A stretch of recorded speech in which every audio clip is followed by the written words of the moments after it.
मसीह यीशु में आप सबकी सलामती हो।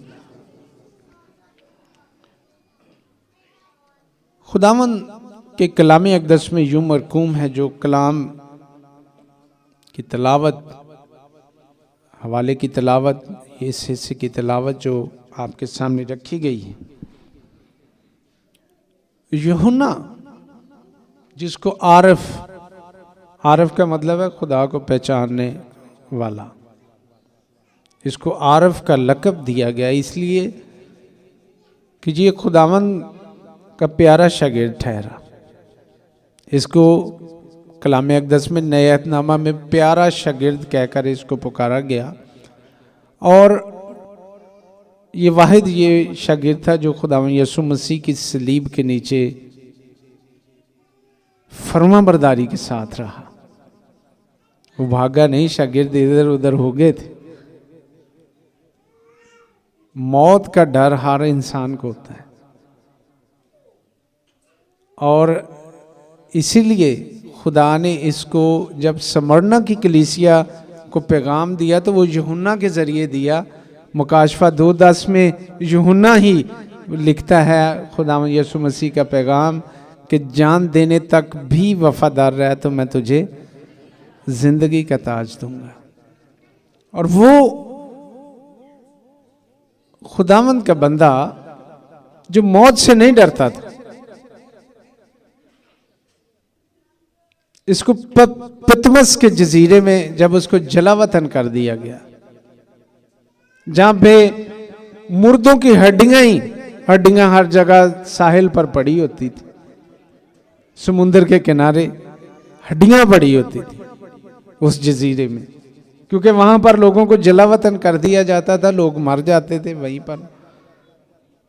तो हड्डियां नजर आती, खोपड़ियां हड्डियां इंसानों की वो भी उसको नजर आती। तो खुदावंद वहाँ पर उससे हम कलाम हुआ, और मुकाशफा की किताब का सारा जितना भी मतन है वो पतमस के जजीरे में यूहन्ना आरिफ पर खुदा ने जाहिर किया। और एक बात जो मैं ऐड करना चाहता हूँ वो बड़ी ख़ास है कि वो कहा जाता है कि वो दिन जिस दिन वो रूह में आया है, मुकाशफा की किताब के पहले बाब में आप देखते हैं कि खुदावंद यीशु मसीह जब उस पर जाहिर हुआ तो यूहन्ना मुकाशफा की किताब में ये कहता है, उसके पहले बाब में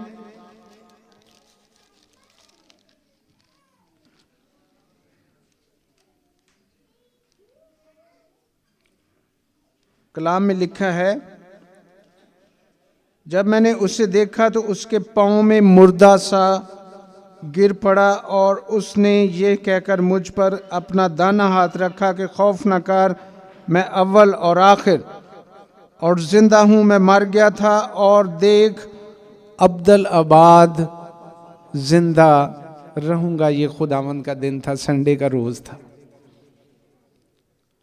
और चौथे बाब में भी लिखा है कि वो रूह में आ गया। खुदा का पाक रूह हमें तकवीयत बख्शता है, और वो दिन संडे का रोज खुदावंद का दिन था जब यूहन्ना पर अपना विजन, अपना कलाम उसने उन 7 कलीसियाओं के लिए जाहिर किया। और खुदावंद के दिन में जितने भी हम मुनाजात रखते हैं, खुदा हमारी दुआओं को सुनता है।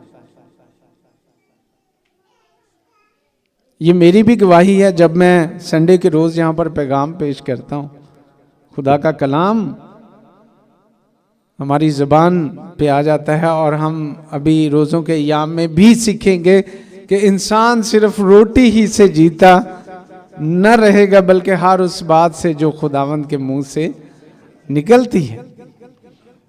40 दिन का फाका है खुदावंद यीशु मसीह का, थ्रू आउट कोई इंसान नहीं कर सकता 40 दिन, लेकिन मसीह खुदावंद जो कामिल इंसान और वो कामिल खुदा है, इसीलिए वो कर पाया। और कलाम में मरकूम है, चूंकि वो कामिल इंसान है, वो बदन में है, और कलाम में लिखा है आखिर को उसे भूख लगी, तो आजमाने वाले ने यानी इब्लीस ने पास आकर उसे कहा अगर तू खुदा का बेटा है तो फरमा कि ये पत्थर रोटियां बन जाए। वो ये जानता है कि अगर ये फरमा देगा, क्योंकि ये बाप के साथ मौजूद था और है। और कलाम अक़दस में हम देखते हैं कि मन जब खुदा ने बरसाया तो वो आसमान से उनके लिए बरसाया मन, ताकि वो खाकर शेर हो। और वो ये जानता है कि मसीह खुदावंद अगर फरमा देगा ये पत्थर क्या बन जाएंगी, ये रोटियां बन जाएंगी। लेकिन बात है खुदा की फर्माबरदारी की, बाप की फर्माबरदारी की, जिसको इंसान ने तो उसको रद्द किया, नाफरमानी की, लेकिन खुदावंद इसको रिस्टोर करता है।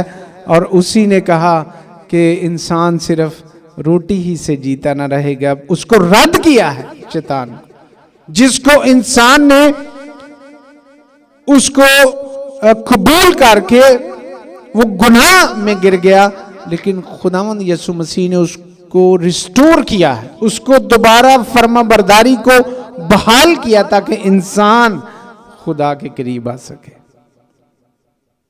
और इसीलिए जब संडे के रोज, पहले संडे में ये रिवायत है पाकिस्तान में कि हर फर्स्ट संडे को हम पाक शाह में शामिल होते हैं।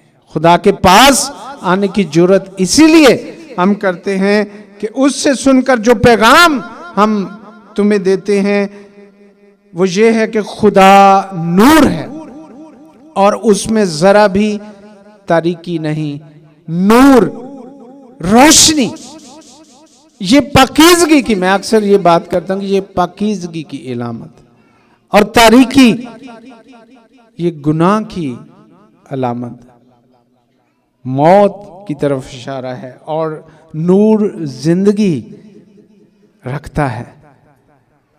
इसीलिए खुदा यीशु मसीह ने कहा कि मैं दुनिया का नूर हूं। और यूहन्ना ही कहता है कि जिसके पास खुदा का बेटा है उसके पास जिंदगी है, जिसके पास खुदा का बेटा नहीं उसके पास जिंदगी भी नहीं। मैं एक अजीज से मैं ये कह रहा था कि जितनी भी वबाएं, वो कोरोना में मुब्तला थे, हम प्रेयर कर रहे थे, फोन पे मैं उनके लिए प्रेयर कर रहा था। मैंने उनसे कहा कि खुदावंद का हाथ जिन पर है उन्हें कुछ नहीं हो सकता। खुदावंद जब तक चाहेगा, जब उसकी तरफ से अगर मौत के लिए मंजूरी नहीं तो मौत, वबाओं के सबब से मौत नहीं आ सकती। मौत पर उसने फतह पाई है, इन वबाओं ने, शैतान ने मौत पर फतह नहीं पाई। वो तो खुद एक अबदी मौत की तरफ रवां दवा है। जब शैतान को, इब्लीस को और उसके हवारियों को अथाह गड्ढे में डाल दिया जाएगा, और ये वो दिन होगा जो खुदावंद के गजब का दिन है। इसको हमें समझना है। और खुदावंद यीशु मसीह के कलाम में यह लिखा है कि खुदावंद आज भी हमसे फरमाता है, देख मैं जल्द आने वाला हूं और हर एक के काम के मुआफिक देने के लिए अजर मेरे पास है। हमें समझने की क्या जरूरत है, वो ये है कि उसके बेटे यीशु का खून हमें तमाम गुनाह से पाक करता है। अगर हम कहें कि हम बेगुनाह हैं,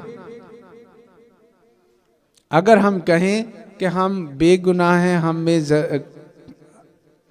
हम गुनाहगार नहीं हैं, हमें सच्चाई नहीं, अगर अपने गुनाहों का इकरार करें तो वो हमारे गुनाहों के मुआफ़ करने और हमें सारी नाराज़गी से पाक करने में सच्चा और आदल है। बात है कन्फेशन की, एतराफ़ करने की। अगर हम करते ही नहीं हैं, अगर हम खुदावंद के पास ही नहीं आते तो हम कैसे पा सकते हैं?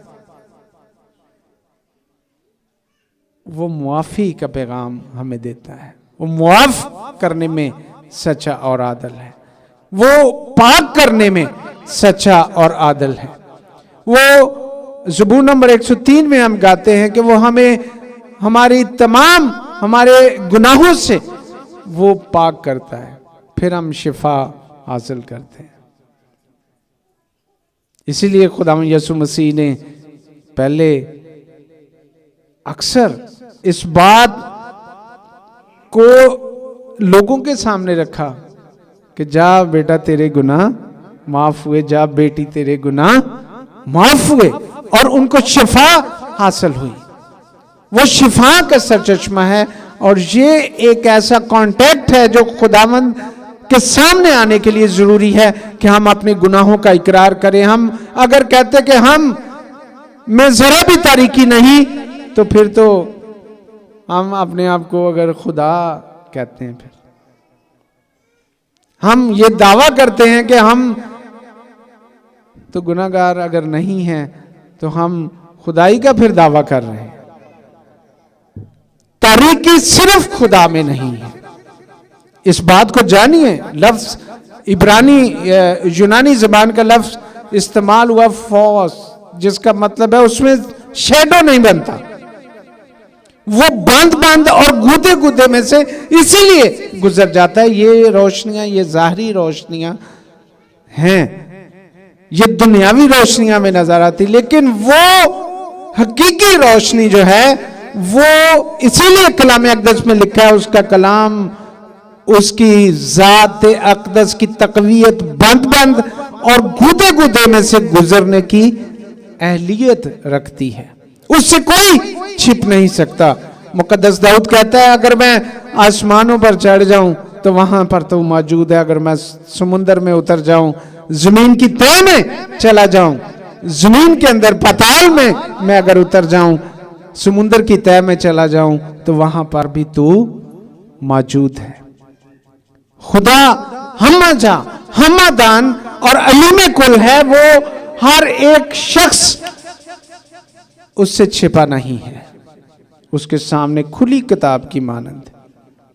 और खुदावंद ये कहता है कि तुम इकरार कर लो, तो यही अच्छी बात है, इकरार करना जरूरी है, इसलिए हम खुदावंद के हुजूर आ जाते हैं। और अक्सर ऐसे अकायद मैंने देखे हैं कि जो लोग खुदावंद का वो काम भी कर रहे हैं, लेकिन गलत तालीमात हैं कई जगहों पर, वो कलाम के मुनाफी। जब हम कलाम में किसी बाहर की तालीम को दाखिल करने की कोशिश करते हैं, उसको बिद्दत कहा जाता है। बिद्दत की तालीम, हेरेसी यूनानी जुबान का लफ्ज है, हेरेसी, उसको बिद्दत कहा जाता है। और अक्सर खुदावंद के लोग होने का जो दावा करते, कहते जी हम तो बस निजात याफ्ता हो गए हैं, तो हम तो बस अब हम में कुछ भी नहीं, तरीकी नहीं है, हम गुनाहगार नहीं हैं। गुनाह तो इंसान से सरजद होता है।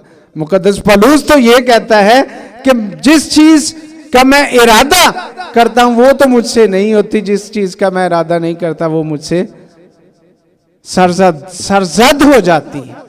यानी कि इंसान अपने जाते जाते ही कोई ना कोई गुनाह कर लेता है, उससे सरजद हो जाता है। इसीलिए इंसान खुदा के पास आता है, और पाक होने के लिए, उसके साथ शामिल होने के लिए उसको पाक होना बहुत ज़रूरी है। और वो उसी वक्त होगा जब हम खुदावंद की शराकत में आएंगे, और हमारी उसके साथ शराकत है, और फिर तारीकी में चले तो हम झूठे हैं और हक पर अमल नहीं करते। अगर हम उसके साथ शराकत रखते हैं तो हम हक पर अमल करते हैं, क्योंकि यीशु मसीह ने कहा, राह, हक और ज़िंदगी मैं हूँ, कोई मेरे वसीले के बगैर बाप के पास नहीं आता। तो ये खुदावंद का फरमान है, उसको अपने सामने रखें। और किसी पर एलिगेशंस लगाना भी ये खुदावंद के कलाम के मुनाफी है कि जी असी तो बड़े पवित्र हाँ, असी तो इंजदे हैं तो वो इंजदा है।